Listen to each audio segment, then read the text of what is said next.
అనుసరించాలి. And then only you will please him. అప్పుడు ఆయన నిన్ను తృప్తిపరుస్తాడు. Then you will meditate on the word of God. అప్పుడు నువ్వు దేవుని యొక్క And when వాక్యాన్ని you ధ్యానిస్తావు. meditate on the word of God day in and out and think the word of God, the Lord will begin to reveal his success plans to you. అప్పుడు నువ్వు దివారాత్రులు దేవుని యొక్క వాక్యము ధ్యానిస్తున్నప్పుడు లోతైనటువంటి మర్మాలు ప్రభు నీకు గుర్తు చేస్తూ బయలుపరుస్తూ And in verse 3 he says that we will be like a tree planted by the rivers of water. The Holy Spirit God will begin to work in us and we will begin to start doing the will of God.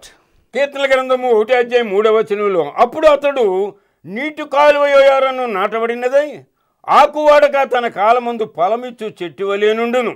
అతడు చేయనిదంతయు ఫలవంతమగును. And he will bring forth fruit in his due season, and when whatsoever he doeth he shall prosper.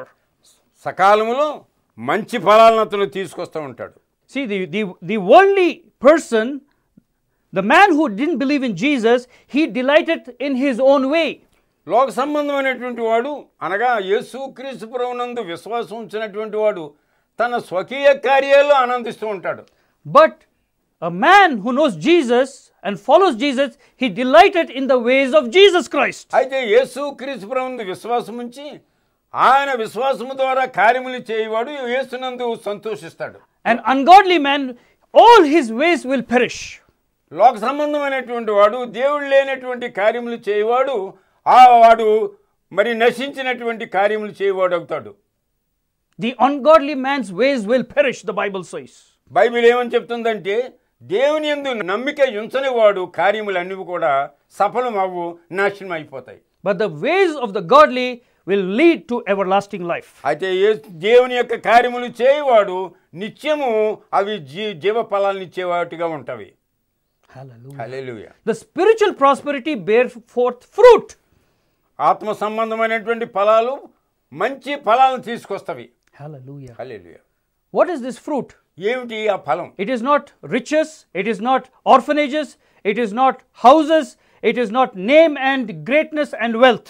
ఆ ఫలము ఆర్ఫనేజ్లు run చేయడాన్ని బట్టి కాదు, బిల్డింగులు కట్టుకోవడాన్ని బట్టి కాదు, భూములు స్వతంత్రించుకోవడాన్ని బట్టి కాదు, ఇదేమీ కాదు. అది The spiritual prosperity is to bear fruit of repentance and transformation in Christ Jesus in your life.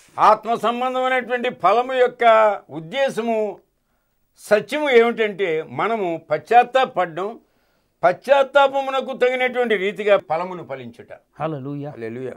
The way of the ungodly brings in an American type of prosperity, and God is not delighted in that type of prosperity. లోక సంబంధమైనటువంటి జీవితం జీవించేవాడు, ఫలాలు పొందినటువంటి వాడు America సంబంధమైనటువంటి సంతోషాన్ని పొందుతాడు తప్ప అయితే అది నిజమైనటువంటి ఆనందం కాదు. The worldly prosperity is to love this world and to love the person who is enjoying this type of prosperity. లోక సంబంధమైనటువంటి వాడు ఈ లోక సంబంధమైనటువంటి అభివృద్ధితో జయముతో ఫలాలతోటి అతను ఆనందిస్తూ ఉంటాడు. The worldly man loves himself. లోక సంబంధమైనటువంటి వాడు అతనంతటను ఆనందిస్తూ The ఉంటాడు. spiritual man loves Jesus Christ.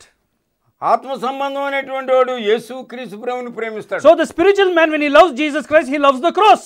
ఎప్పుడైతే ఆత్మ సంబంధమైనటువంటి వాడు యేసును ప్రేమిస్తాడో సిలువను కూడా ప్రేమిస్తాడు. The worldly man loves himself and he loves the world and he loves Satan. లోక సంబంధమైనటువంటి తనంత తాను ప్రేమించుకుంటూ సాతాను ప్రేమిస్తాడు. And the worldly man loves the American type of prosperity which Satan has given. లోక సంబంధమైనటువంటి వాడు అమెరికా సంబంధమైనటువంటి ఆ పద్ధతిని అనుసరిస్తూ సాతాను But the ప్రేమిస్తాడు. spiritual man, he loves Jesus and he follows Jesus and he gets the fruit of repentance in his life.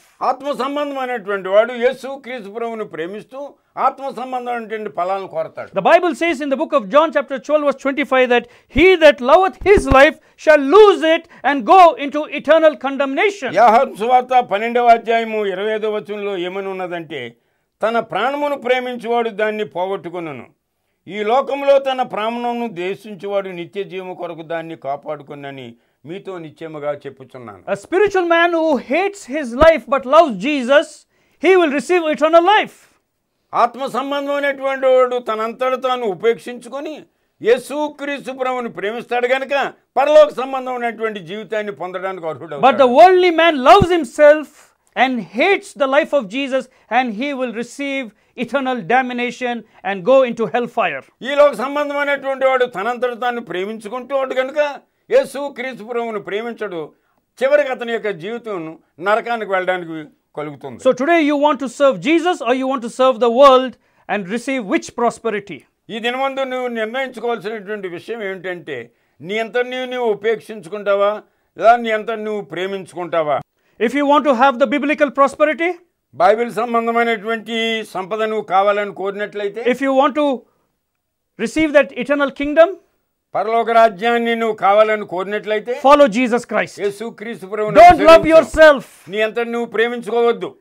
Don't think you're independent and that is enough. నువ్వు వ్యక్తిత్వముగా నేను గొప్పవాడిని నువ్వు తలంచవద్దు. Don't think that you can avail